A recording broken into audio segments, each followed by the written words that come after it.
Hello, I'm back, and I managed to get the folding mode working in Emacs. I can now do that, fold and open, which is good. This is tree sit fold mode. For some reason I hadn't yet installed it on this computer, and it wasn't in my init.org, init.el file, so it wasn't installed automatically, so I've added it. So let's start with the refactoring. The first thing I found really, maybe start with the low-hanging fruit, which was there are these blocks which we used a lot. So there's this way to advance to the next player. That's used 3 times. So let's take that out and make a function out of it. New game. Let's call it next player, and let's make it a hidden function. This moment. And all this will do will just take this block out. Oh, hang on, I've forgotten the most important thing. Before we start refactoring, we've got to have a test. So let's make the test first. The easiest way to test this code, because it's quite difficult to... Let's just get a test which gives us some safety that we're not breaking stuff. And the easiest way is probably just to run a game, to save the game into a string, and then run the game again and compare the strings to see if they're the same or not. I haven't yet shown you what the game does if you run it. It's called trivia.go. It does that. And every time it does something different. This time Sue won, it's the last line of this. And this time Pat won, and this time Pat won again. This time, oh, Pat seems to be winning a lot. And now Sue won. Does Chet ever win? No, Chet won. Good, okay. And the reason why you keep getting a different thing is because this random seed is here. So let's just start by making a test by changing as little code as we can in order to set a random seed to 0 if you enter a command line parameter. So let's make a command line parameter for this. Var test mode bool, and then flag dot. We've got company running. We don't have company running here. Mode. Okay, so flag dot. Bool, I think it's the bool var we want here, and then at test mode. This is going to be let's just let it be a t, and it's going to be false. Set mode to test, and then flag dot pass, and then if test mode else do that, and we're going to run dot seed 0. Good. So now we have a test mode. So if we don't activate test mode, it should keep being different. Chet's run a lot of times, but it's okay. Now let's activate test mode, and it should always get the same string. Looks like it. So let's put this into our golden copy. And then we can run that again and put it in temp.txt, and we do a diff of golden copy.txt temp.txt, and we get no difference. Good. Why is it opening it up like that? Can I use that to get the shell built-in temp? No, I can't. What's the way to do this? It's a way to get the shell built-in temp rather than the eShell temp and eShell diff. I'm not sure what it is. So let's just do it like that for now, rather than waste people's time trying to look that up. Good. So now we have a test and we can start refactoring. So just to check it, I'm going to break the test. Let's take out one exclamation mark. Let's put that into temp.test, and then let's see if it's different. And we get yes, it's different. Good. So if we break something, at least in this one case, if we break something, we get to see it. So let's start by taking this out as a block. Let's copy it. Func me game next player. I wanted to call it. Why not? And that does that. It's not formatting on save. Odd. Oh, my Go mode is badly configured. It's not configured at all. me.nextPlayer. Let's see if that works, or if I broke something. That's okay. Let's do the same thing here. me.nextPlayer. And let's do the same thing here. me.nextPlayer.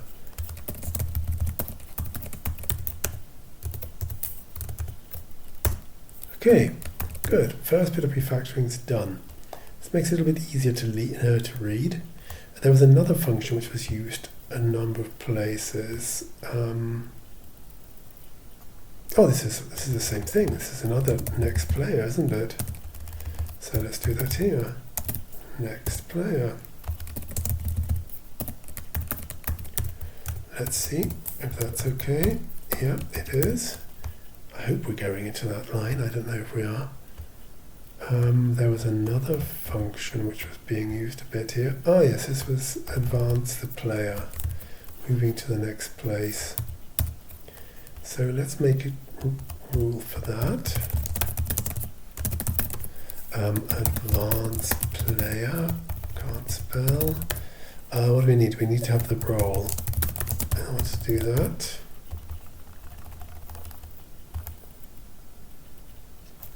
And this is how we're doing that. Advancing the player. Okay. So let's put this in here. Advance player. See if we've broken something. We have that. We need the role.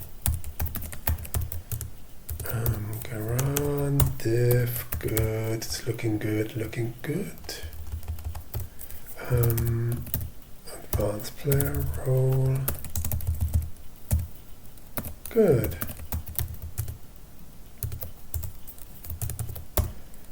As you can see here, advanced player is always followed by these lines here.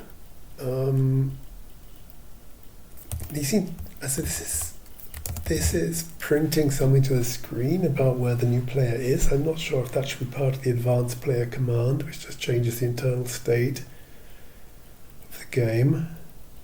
So it may be worth at some stage exporting these 4 lines or some part of that into another function, into another method. But let's get to that at a later date and see if it makes the code look nicer. Just to shorten the code, maybe we can just do this quickly. What I'd really like to do is change this to get the integer of where the player is, rather than looking things up. I think that would be easier and easier to understand. So let's see where this is used.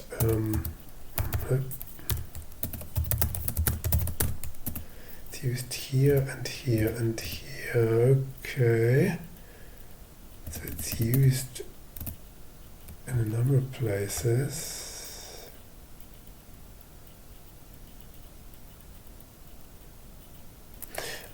So current question needs to take a category variable. This is the first thing which needs to be changed. So where is ask question used?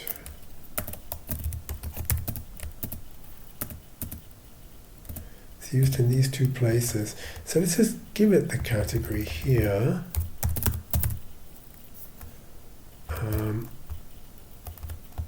And here. And let's just call this category string. We haven't actually changed the behavior of the function, so I imagine we haven't broken anything. No, we haven't. And now we can just use category here, rather than using me.current category.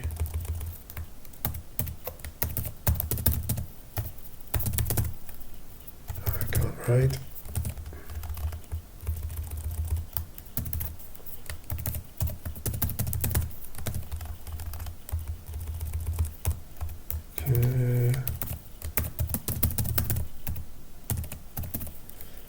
Okay, so that should still work.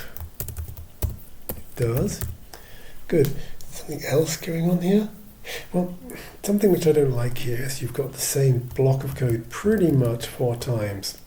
But to change that, we have to change the structure of the game object to put the questions in, maybe in a map or something. So you have a question map, one containing lists of questions, containing a category name to a list of questions, so a key value pair of name and list of questions. Then we just have to have this once rather than writing it 4 times. That could be quite a bit of work to get that.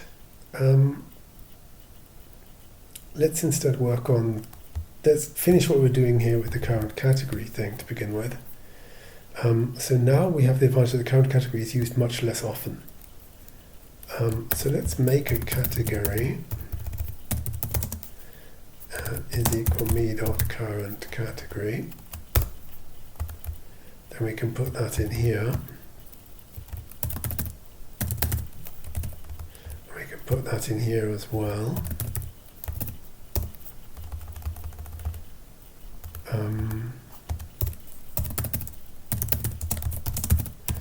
Yeah, maybe it would have been worth extracting these lines before we started this, because we're now doing the same work twice, but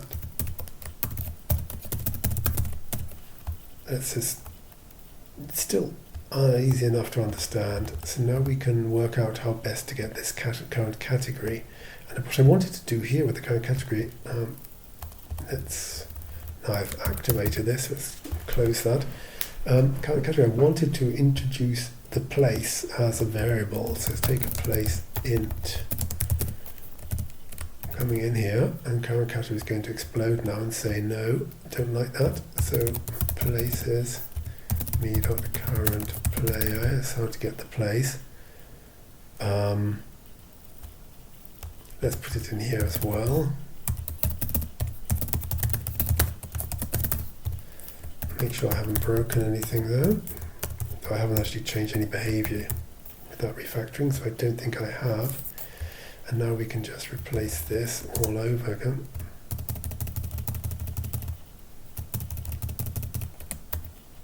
In defun, we're changing that to place. Let's see if that works. Yep, still works. And now we can shorten this a little bit more with a switch place case 048 case 159. Oh, missed that.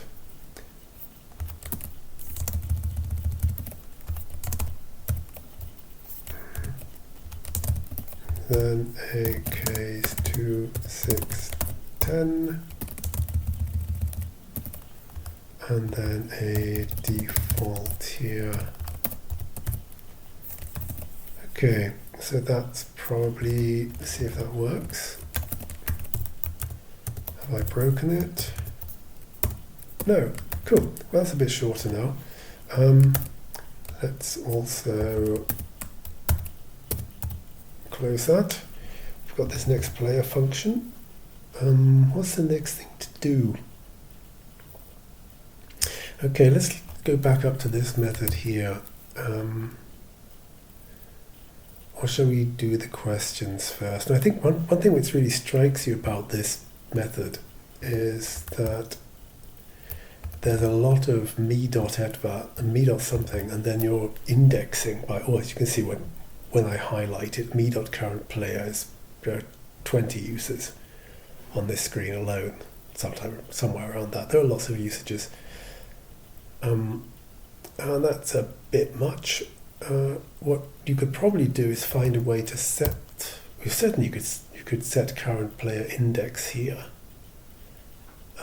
Would be one way to go about this. Let's do this. So I is equal to me dot current player. Let's make this as easy as possible. Just do something which makes the code a little bit nicer. Substitute in define me dot current player with I. Okay. Let's see if I've broken anything. No, I haven't. Good, I've just renamed something. But you've still got the same basic problem. You're doing a lot of indexing into arrays here. And you're doing indexing into arrays because you've got these 4 different arrays for the different qualities of a player. Which is basically there's a player thing somewhere behind the scenes trying to get out. So you've got this game structure. We've also got a type player structure trying to get out, and the player has a name which is a string, has a place which is an int, has a path which is an int, and has an in penalty box which is a boolean. This is what's trying to get out. So let's introduce this to the game structure without actually using it. We'll see what happens. So let's just call this players at the moment, which is going to be a list of player.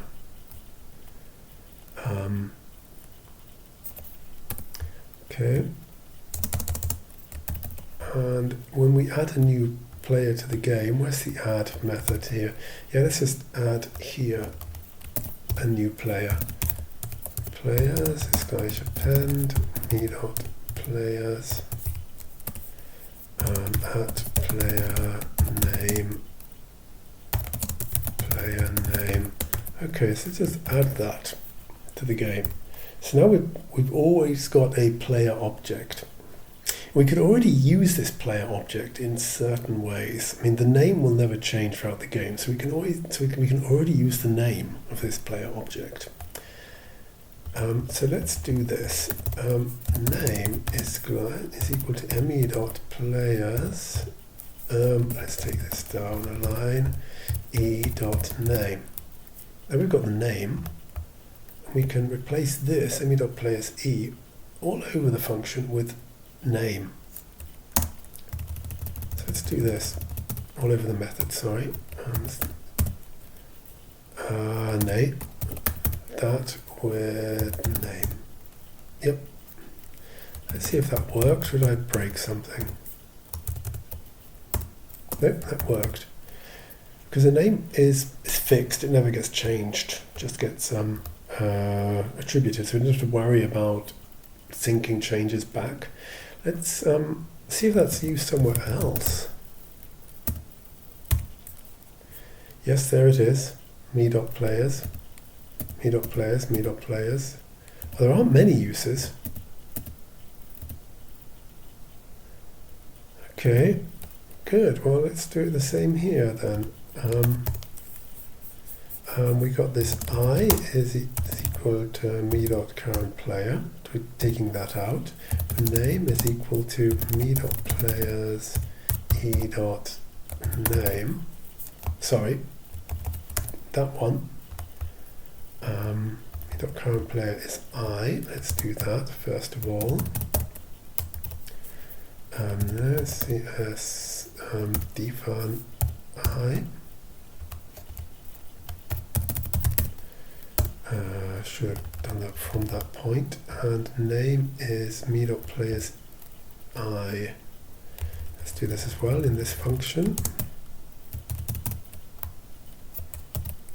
As define with just name. Let's see if that worked.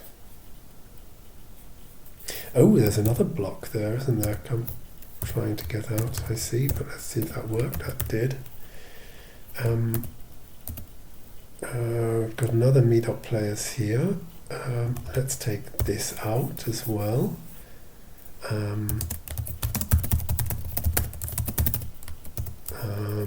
name is equal to me dot players I dot name, and we can just do this by hand, can't we? And this is an I, and that's probably correct. See if I broke something. No, I didn't. Okay. So if now I think this players is no longer used. Let's see if it's used. Dot players we're looking for. Okay, it's used for the length there. How many players? Well, if we can just do that with that, can't we? It's the same thing. We don't need that if we use the length of the new list here, and we can use the length of the new list here. So now we can probably get rid of this players object, our players list here. Let's see if that works. Yes. Okay, the next ones are going to be more difficult to get rid of. What are they? I don't see why they should be. Let's start with place, because we've now got place pretty much in just certain functions.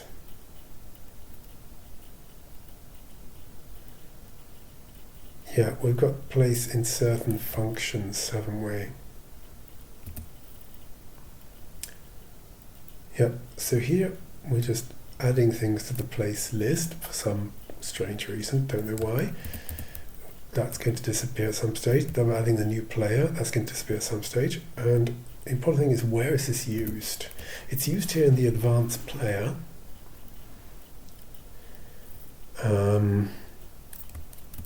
Method, and it's used here to display information, get the current category. Well, there's no reason why we shouldn't just use the current player here. Use place here. Let's do that then. Let's take here for advanced player, let's take another variable for player. And let's get the new player here. Okay, this is now p.name. Let's put p in here. We're not going to use it, we're just going to pass it as a parameter at the moment to make sure we didn't break anything. Did we break anything? It compiles and it runs and it doesn't change anything. So now we've got this player, and we can, rather than going to the places, indexing into the places using the current player value, all we need to do is update the player. This will now have nothing to do with the game object as well, so it could just be a pure function rather than a method. So p.place plus equals roll, p.place, if it's greater than 11, you subtract 12. So it's that, basically. Now we updated p.place. It doesn't actually have an effect because we're not reading it anywhere. So that's still going to be the same. Now we're going to use it.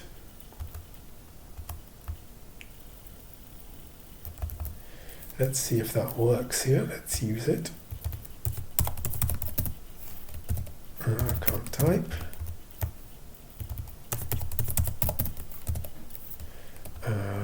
There it is again. Let's see if this works. Current category is that. Okay, did I break it or does it work? It works. At which point we can take this out. I don't think we're using that anywhere. Yep. So search me.places.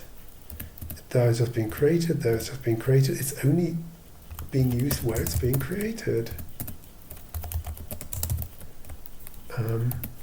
It's not actually being used in the logic, so we can get rid of that as well now.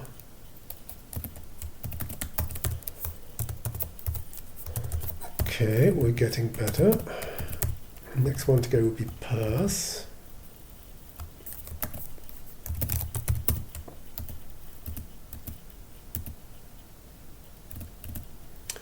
Okay, so the test we did play a win. So right at the top of the buffer, we're at the top of the buffer. Parses are, it's used to initialize the list of parses.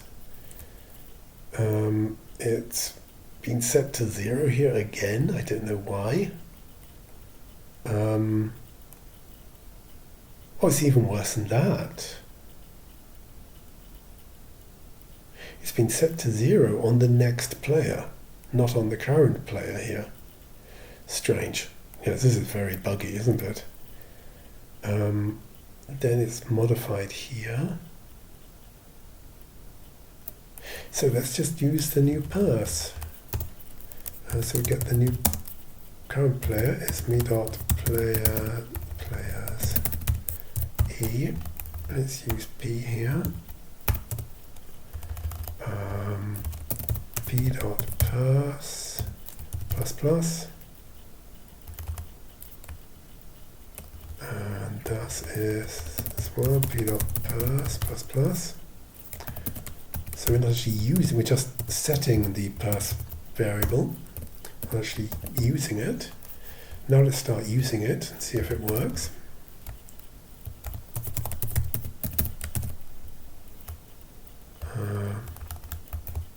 The same thing here. See if that works. Yes, that's a good sign. And there was one test which is done with p.parse. Did player win? Player win. Okay, let's change that. Oh, hang on. No, okay, we can change that. Let's take a player here.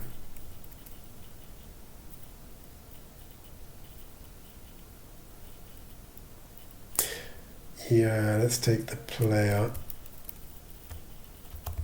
as a parameter.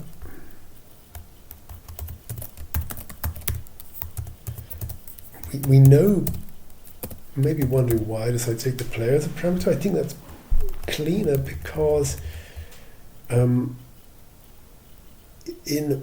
most worlds, if a player won or not depends upon the game and the player.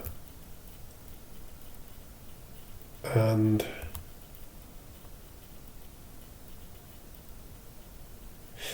yeah, if you just passed the parse value to this function, I think, well, it's a little bit too specific. Did player win takes a parse value. That sounds a little bit too specific for me. It's not particularly intuitive, I find. So I'm going to pass the whole player. It's of course a little bit problematic because you're giving this function more than it actually needs, giving this method, sorry, more than it actually needs. But I think it makes more sense when you read the code. I've got p.parse here, which means that if this works, which it does, we're no longer using me.parses, I think. We're just setting it here, setting it again, adding one to it, but we're not actually questioning what's in it, so we can get rid of it. So we can get rid of parses here. And now code will say, oh, you're doing something which doesn't exist. Okay. That worked. What's the last one? In penalty box is the last one. Then we can work on the questions. So in penalty box has got to go. Where's that being used?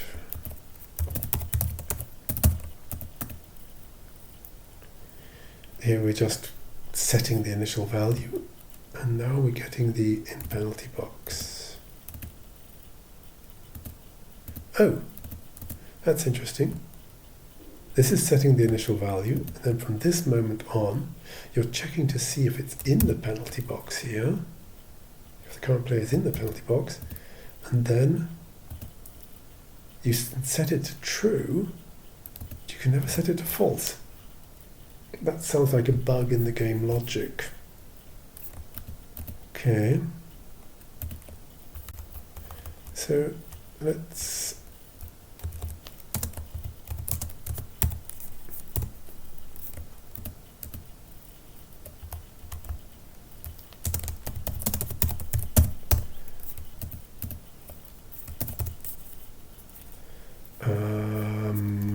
let's get the P here is equal to me dot players I. Let's get rid of this P.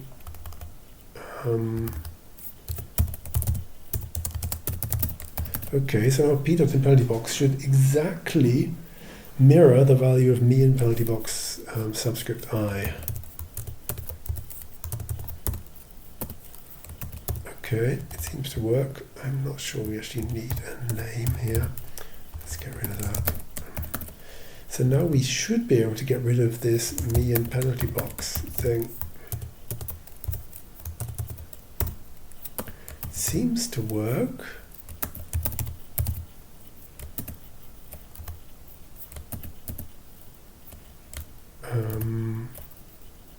Let's see. Let's get rid of that.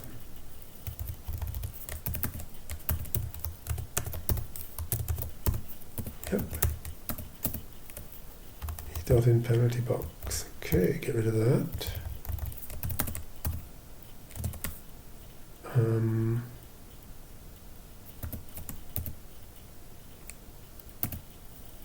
Okay, so it's now only being set, the only usage. So this can now go. This can go. Cool. This sounds a lot better. Now we can rename this.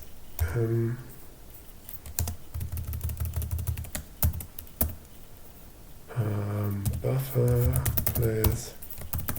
Let's see if that broke anything. That was quite a large text refactoring. Seems to be okay. So we're now getting a little bit more structure into our code, which is good. We've got the advanced player, which we could maybe, why is that a method on game and not a method on player? I mean, you could say 12 has got some significance with the game. You could make a num fields variable in the game for this 12, which would make sense. What's the next thing to do?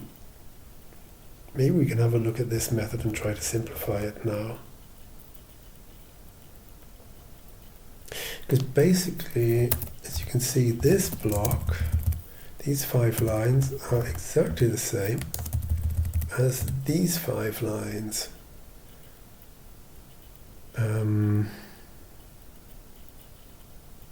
So the logic is, if, get rid of this line, if P in penalty box and roll is done this, then print these 2 lines and then do this stuff.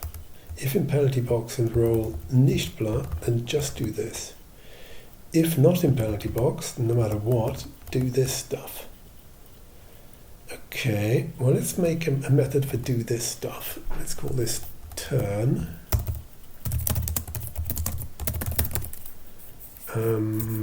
Turn. What do we need? We need a player and we need a role. Okay, let's put all this here.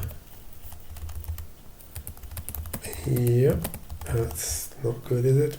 We can change that to p.name. Okay, and let's just make this turn p role. Get rid of this. Oh, me. It's a method on game. See if that worked. Yeah, it did.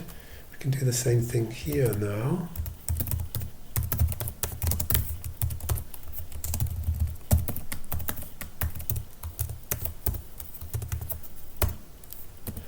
Okay, now is it still worth making this a little bit? I don't like these embedded, these nested ifs. So I'd rather do this as a switch statement.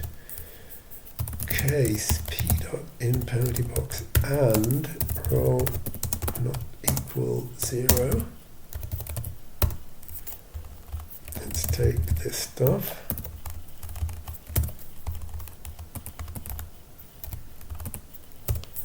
Case p dot in penalty box and roll equals 0.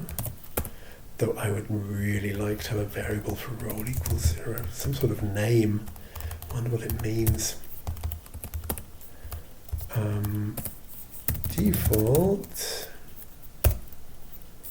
p dot turn p dot roll p comma roll. So this looks okay. Comment region. Let's see if that works, if that's still broken. That works. Okay. Good. That looks a little bit tidier, I think, now. I really don't like this roll divided by 2 not equal 0. The roll remainder 2.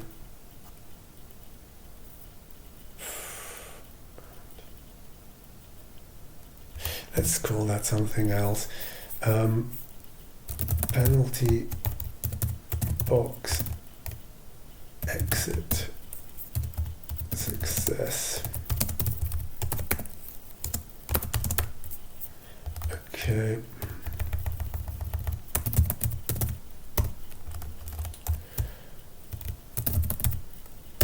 Makes a little bit more sense.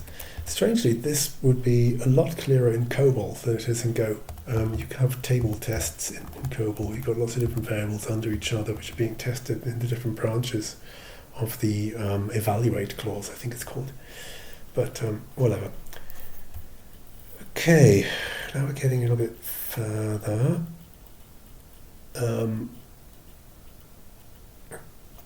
Okay. Correctly answered is a bit of a mess as well, isn't it? P in penalty box and me getting out of penalty box does one thing. Then we've got, oh, that's a bit annoying. This answer was correct, and here answer was correct. There's a typo, which is in all of my tests. Okay, well, let's correct the typo, but let's do this by making sure we're... Oh, I broke something. What did I break?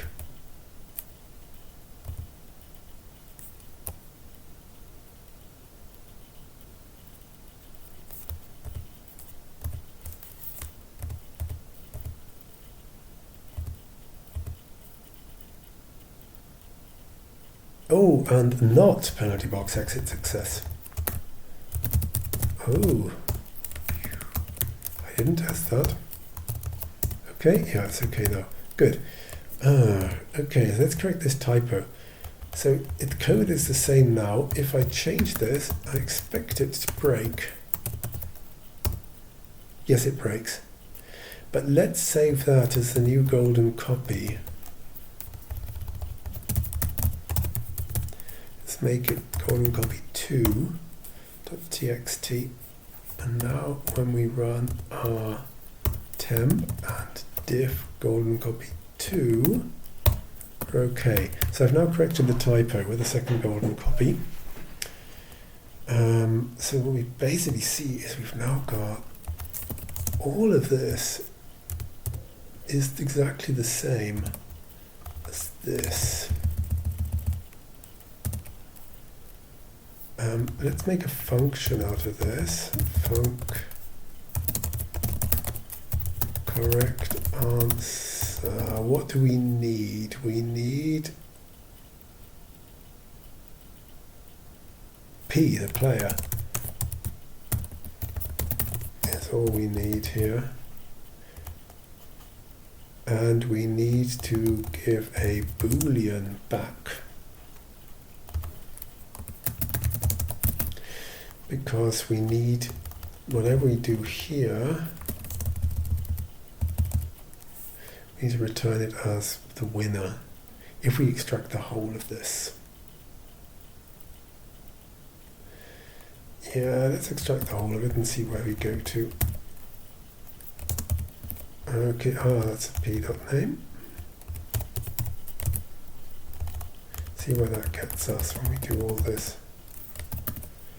Ugh, it's a bit embedded now, the logic, isn't it? We're going to a correct answer, which then prints stuff, it advances, decrements the pass, it finds out if the player is a winner, it moves to the next player and it returns win. Oh, yeah, this is a little bit much, isn't it? Particularly in the correct answer, we're doing a next player. I don't like this. I don't like this at all.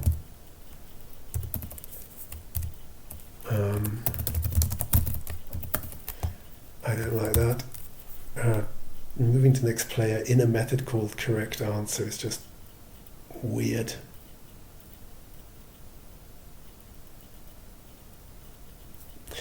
Wrong answer also moves to the next player, doesn't it? Well, where else would you do that?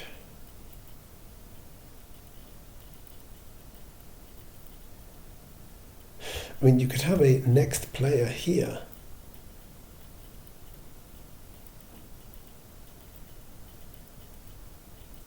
But let's not change the external interface of the game. So let's do it in this wrong answer and what's correctly answered. We could probably... Well, there's always a next player being called, isn't there? So we could do, if we wanted, defer me.nextPlayer here, and then take it out of each of these branches. That, I think that would work. Yeah, that works.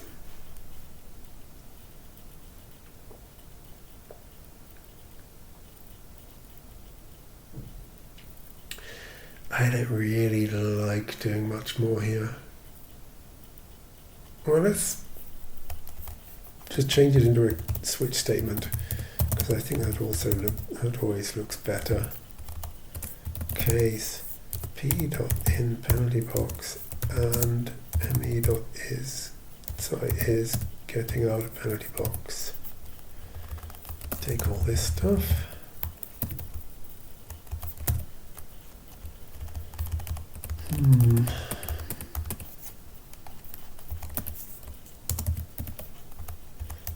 Let's just do a return here.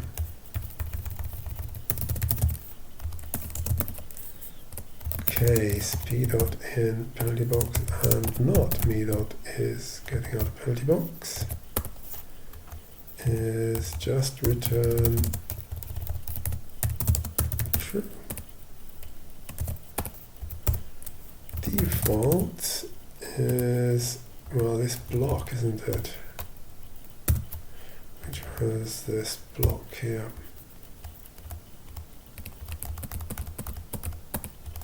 Return winner, we can do this here. Don't like that, but whatever. Let's see if we broke anything. No, good, we can get rid of this here. Okay, well, it looks a little bit nicer. There's still a lot of repeated code here. I just don't like having case statements with more complicated logic than this. I don't want to have another OR block. Or case penalty box and me. Well, you could just invert them, couldn't you? To get rid of the first one. Yeah.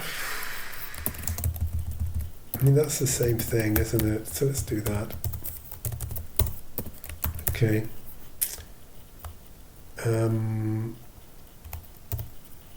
Good. Correct answer, return false, so we're not using that. Did player win? Is that actually did player win what comes back? I thought the winning condition was the purse is equal to 6. Not the purse is not equal to 6. This is named incorrectly, isn't it?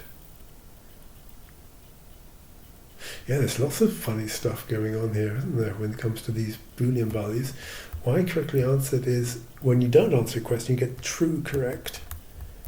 You get true returned, and if you do answer the question correctly, you get false returned if you've won. Let's invert that. Was correctly answered. Let's invert that to be false. Hang on. Let's see where it's used. Where's this main method? Not a winner is equal to false. Yeah, here it's called not a winner.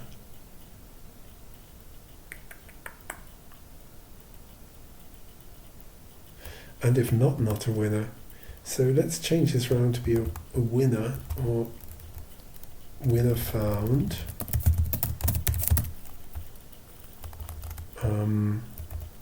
Winner found. I wasn't going to change the main method, and now I have again. And now I'm also changing the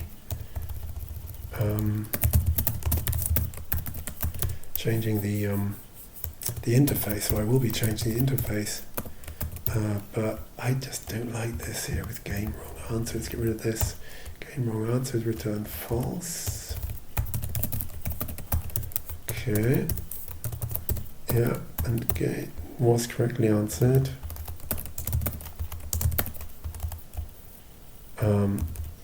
Get rid of that. Game was correctly answered. Let's change this round as well. False and not here. Yeah, and now we just got to invert this did player win to make this make sense. Okay. Yeah, I've now changed the interface. You could say I corrected the interface, but I did change it. Okay, now we've got quite a long way to making this a bit cleaner and a bit easier to deal with. One thing I'd like to do is change how questions are done, because there's lots of, let's shut some of this.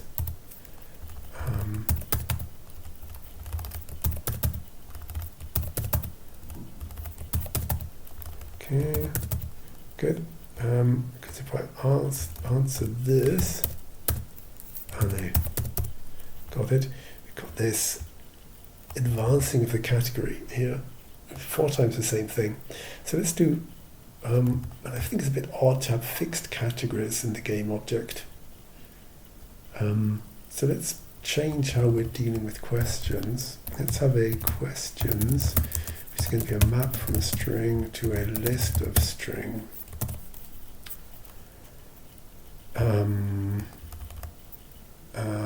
Let's initialize the questions here for category range pop science sports rock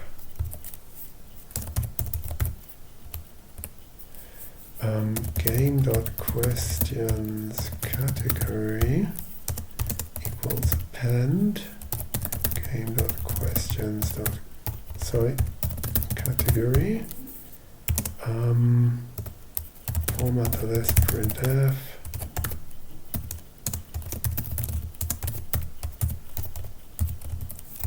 category E. I think that does pretty much the same thing. I don't think I broke anything. I'm not actually using it. Oh, I did break something. 38 entry. Yep, we need to create the map, don't we? The questions make map.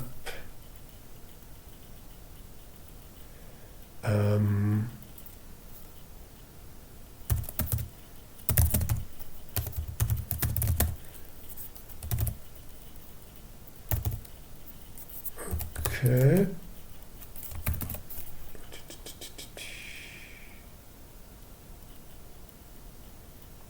What am I doing wrong here? It doesn't like it. In argument list. I've got something the wrong way around here, haven't I? Yeah, that should be here. That should be here. Okay, that makes more sense. Okay. We're running again.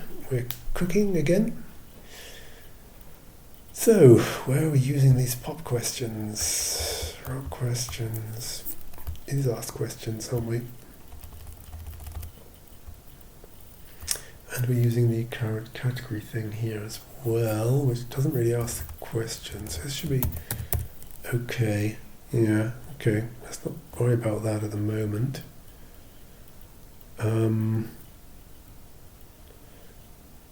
Let's deal with these questions things.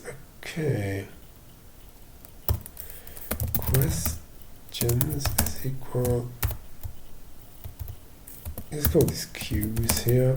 Me dot questions category. Q is equal to QS0. Me dot questions category is equal to QS1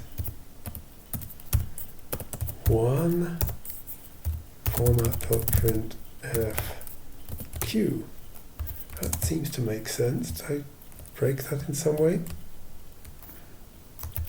Comment region.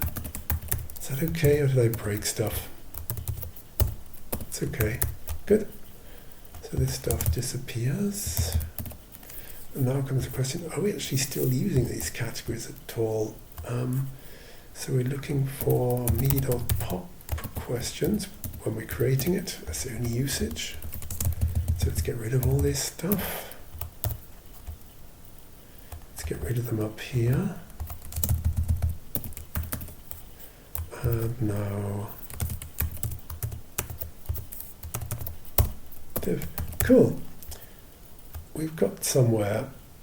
Don't need this anymore either. Okay, so it's not looking a little bit better. The whole code. We found some bugs in the code as well. There seems to be no way to set the in penalty box to false from for a player. There was lots of bugs as to initialization of the lists. This is now basically a lot better. However, the code has huge weaknesses which come from the object-oriented style with mutation. Just imagine someone said to you, okay, we want a new method on game back, which should move one step back. How would you now do that with this game? It'd be pretty impossible to do. So, and Go offers very little syntactic sugar to make it easy to do that. It would be difficult to do, at least. So I may well try this again in a language like Clojure, which offers a lot of syntactic sugar to make it easy to do things like a back method here. But I think that's enough today, so I'll be ending the video now. Many thanks.